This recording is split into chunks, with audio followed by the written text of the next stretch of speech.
Investment എന്ന് കേൾക്കുമ്പോൾ നമ്മൾ എല്ലാവരും നേരെ കൺസിഡർ ചെയ്യുന്നത് എന്താണ്? FDs ആണ് അല്ലെ.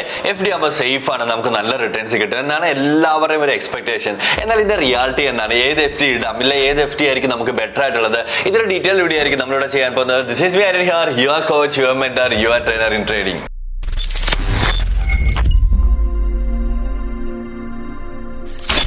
FDs എന്ന് പറയുമ്പോൾ നമ്മളൊരു എൻക്വയറി ചെയ്താൽ നമുക്ക് ഇഷ്ടം പോലെ കോള് പല സ്ഥലത്തു നിന്നായിട്ട് വരുന്നുണ്ടായിരിക്കും.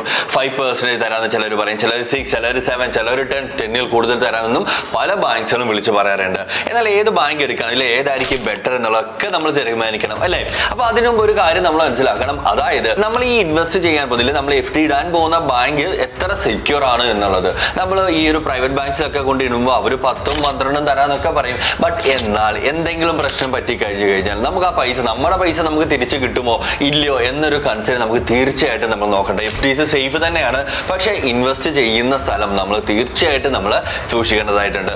ഫസ്റ്റ് നമ്മൾ കൺസിഡർ ചെയ്യേണ്ട ഈ പെർസെൻറ്റേജ് 10 കിട്ടും 12 കിട്ടും എന്നൊക്കെ നമ്മൾ അത് ചിന്തിക്കാതെ നമ്മൾ ഇൻവെസ്റ്റ് ചെയ്യുന്ന പൈസ ആ ഇൻവെസ്റ്റ് ചെയ്യുന്ന ബാങ്കിന് ഇത് കഴിയുമ്പോൾ റിട്ടേൺ ചെയ്ത് തരാൻ പറ്റുന്ന ഒരു അവസ്ഥയിൽ, ഒരു സിറ്റുവേഷനുള്ള ഒരു ബാങ്കാണോ എന്ന് നമ്മൾ നല്ല രീതിയിൽ അനലൈസ് ചെയ്യേണ്ടതാണ്. നല്ല രീതിയിൽ ഫിക്സ് ചെയ്യുക മാത്രമാണ് ചെയ്യേണ്ടത്. അടുത്തൊരു കാര്യം നമ്മൾ ചെയ്യേണ്ടത് നോക്കുമ്പോൾ ടെന്യൂർ ഫിക്സ് ചെയ്യുന്നത്. നമ്മൾ 3 വർഷത്തേക്കാകാം, 5 വർഷത്തേക്കാകാം, 7 വർഷത്തേക്ക് ഇത് നമ്മൾ ഫിക്സ് ചെയ്തിട്ടുണ്ടെങ്കിൽ പ്രീമച്യൂർ ആയിട്ട് ഇത് ബ്രേക്ക് ചെയ്യാതിരിക്കുന്നത് തന്നെയാണ് നല്ലത്. കാരണം നമ്മൾ പ്രീമച്യൂർ ആയിട്ട് നമ്മൾ ബ്രേക്ക് ചെയ്യുകയാണെങ്കിൽ നമുക്ക് പെനാൽറ്റി ആയിട്ട് നല്ലൊരു എമൗണ്ട് ബാങ്ക്സുകൾ ക്യാച്ച്, അതിപ്പോൾ ഏത് ബാങ്കാണെങ്കിലും ക്യാച്ച് ചെയ്യും കേട്ടോ. സോ അതുകൊണ്ട് നമ്മൾ പ്രീമച്യൂർ ആയിട്ട് ബ്രേക്ക് ചെയ്യാതിരിക്കുക. നമ്മൾ നേരത്തെ തന്നെ നമ്മളൊരു എമൗണ്ട് ഇൻവെസ്റ്റ് ചെയ്യുന്നുണ്ടെങ്കിൽ അത് ആ ഒരു 5 വർഷത്തേക്ക് ഇല്ല 7 വർഷത്തേക്ക് നമുക്ക് അത് തുടണ്ടാത്ത സിറ്റുവേഷനുള്ള ഒരു എമൗണ്ട് തന്നെ ആയിരിക്കണം നമ്മളത് അവിടെ കീപ്പ് ചെയ്ത് വെക്കേണ്ടത്. ഇതിനോടൊപ്പം തന്നെ നമ്മൾ വേറൊരു കാര്യം കൂടെ ആലോചിക്കേണ്ടതായിട്ടുണ്ട്. TDS ടാക്സ് നമ്മൾ നോക്കണം. ഒരു 2.5 ലാഖിന് അബോവ് പോകുമ്പോഴത്തേക്ക് നമുക്ക് TDX നമുക്ക് ക്യാച്ച് ചെയ്യുന്നതായിരിക്കും. അപ്പൊ ഇതൊക്കെ നോക്കിയിട്ട് വേണം. ബാക്കിയുള്ള ഈ ചെറിയ ചെറിയ ഹിഡൻ ചാർജസ് അല്ല, ഹിഡൻ ടാക്സസുകൾ ഉണ്ട്. ഓക്കെ,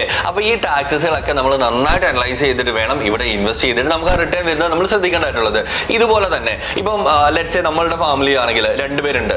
ഇപ്പൊ ലെറ്റ്സ് സേ ഹസ്ബൻഡ് വൈഫ് ആണെങ്കിൽ ഹസ്ബൻഡ് അത്യാവശ്യം നല്ലൊരു ഏർണിങ്സ് ജനറേറ്റ് ചെയ്യുന്നുണ്ട്. മന്ത്ലി ഒരു 1 lakh rupees സാലറി ഉണ്ടെങ്കിൽ ലെറ്റ്സ് സേ ഒരു 12 lakh പ്ലസ് ഇൻകം അവിടെ വരുന്നുണ്ട് ഇല്ലേ. അപ്പം കൂടുതൽ ടാക്സസും ടാക്സ് ലാബിലോട്ടൊക്കെ പോകാനായിട്ട് ചാൻസ് ഉണ്ട് ഹസ്ബൻഡ്.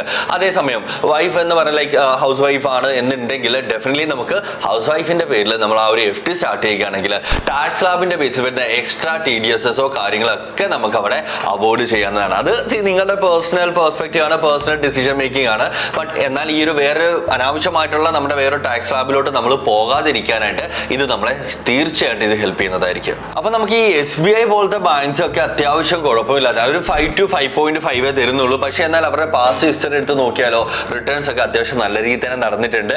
ഈ ഇൻവെസ്റ്റ് ചെയ്ത FDs ഒക്കെ അവർക്ക് നേരത്തെ തന്നെ ബ്രേക്ക് ചെയ്യില്ലേ, ലൈക്ക് അത് ടെന്യൂറിൽ എക്സ്പയർ ആകുമ്പോഴത്തേക്ക് അത് അവർക്ക് കിട്ടാറുണ്ട് താനും. പുതിയ പ്രൈവറ്റ് ബാങ്ക്സിനെ നമ്മൾ നല്ല രീതിയിൽ കൺസിഡർ ചെയ്യാം, നോ പ്രോബ്ലം. ബട്ട് അനലൈസ് ചെയ്യുക എന്നത് മാത്രമാണ് നമ്മളിവിടെ പറയുന്നത്. വേറൊരു കാര്യം വരുന്നത് ഇപ്പോൾ ലൈക്ക് ഒരു ഡെത്ത് സിറ്റുവേഷൻ വരികയാണ്. അതായത് FD സ്റ്റാർട്ട് ചെയ്ത ആൾ മരിച്ചു പോവുകയാണ്. കുറെ അധികം പേര് കോൺടാക്ട് ചെയ്ത ലൈക്ക് FD ഇന്നാൾക്ക് ഉണ്ടായിരുന്നു ബട്ട് ആള് മരിച്ചു പോയിട്ടുണ്ടായിരുന്നു. അപ്പൊ എന്ത് ചെയ്യും?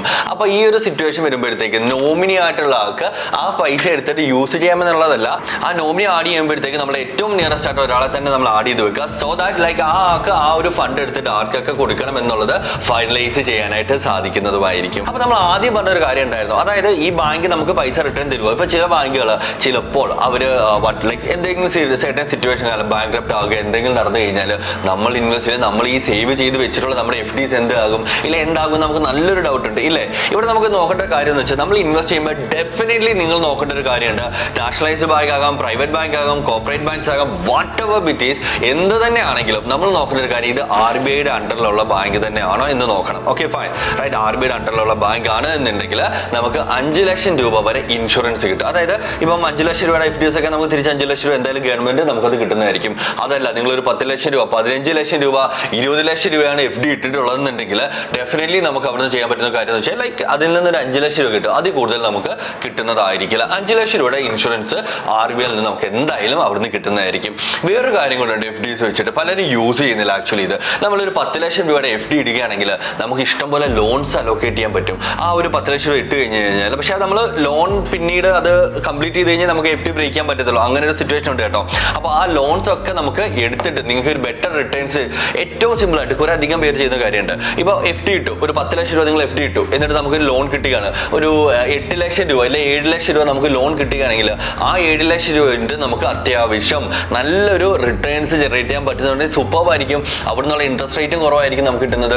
അത് മാത്രമല്ല കുറെ അധികം പേർക്ക് ലൈക്ക് സിബിൽ സ്കോർ കുറവാണ് എന്ന് പറയുന്നുണ്ട് ഇല്ലേ. അപ്പൊ നമ്മൾ ചെയ്യേണ്ട വേറൊന്നുമില്ല, വളരെ എളുപ്പത്തിൽ നമുക്ക് ചെയ്യാൻ പറ്റും. ഇപ്പം HDFC ബാങ്ക് ആകാം, ICICI ആകാം, ആക്സിസ് ആകാം, ഇവിടെയൊക്കെ നമുക്ക് ചെയ്യാൻ പറ്റുന്നത് വെച്ച് കഴിഞ്ഞാൽ നമ്മൾ നേരെ ചെന്ന് ഒരു 1 ലക്ഷം രൂപ FD അങ്ങിടുക, എന്നിട്ട് അവരോട് ക്രെഡിറ്റ് കാർഡ് ചോദിക്കുക. അപ്പൊ അവർ നമുക്കൊരു 1 lakh rupees ഒരു 90,000 ഇല്ല 50,000 to 1 lakh റേഞ്ചിൽ നമുക്കൊരു ക്രെഡിറ്റ് കാർഡ് തരുന്നതായിരിക്കും. ആ ക്രെഡിറ്റ് കാർഡ് കറക്റ്റ് ആയിട്ട് യൂസ് ചെയ്യണം. അനാവശ്യമായിട്ട് യൂസ് ചെയ്താൽ ഏറ്റവും പ്രശ്നമുള്ള ഒരു കാര്യമാണ് ക്രെഡിറ്റ് കാർഡ് എന്ന് പറയുന്നത്. അത് വെച്ചിട്ട് നമ്മുടെ സിബിൽ സ്കോർ നമുക്ക് തിരിച്ചു കൂട്ടാനായിട്ട് സാധിക്കുന്നുണ്ട്. ഗോൾഡ് ലോൺസ് വെച്ച് നമുക്ക് സിബിൽ സ്കോർ കൂട്ടാനായിട്ട് സാധിക്കും. ഇങ്ങനെ കുറെ അധികം ലോൺസ് വെച്ച് നമുക്കത് ചെയ്യാനായിട്ട് സാധിക്കുന്നതായിരിക്കും. Okay fine. സോ FD ഇടുമ്പോഴത്തേക്ക് നിങ്ങൾ ശ്രദ്ധിക്കേണ്ട ഏറ്റവും വലിയ കാര്യം എന്താണ്? ആ ബാങ്കിൽ നമ്മുടെ ഫണ്ട് റിട്ടേൺ തരാൻ പറ്റുമോ എന്നുള്ളത്. രണ്ടാമത്തെന്ന് പറയുന്നത് നമുക്ക് എത്ര റിട്ടേൺ കിട്ടും, ഇല്ലെങ്കിൽ അത് ഇൻഷുർഡ് ലൈക്ക് RBI അണ്ടറിൽ വരുന്നതാണോ എന്നുള്ളത്.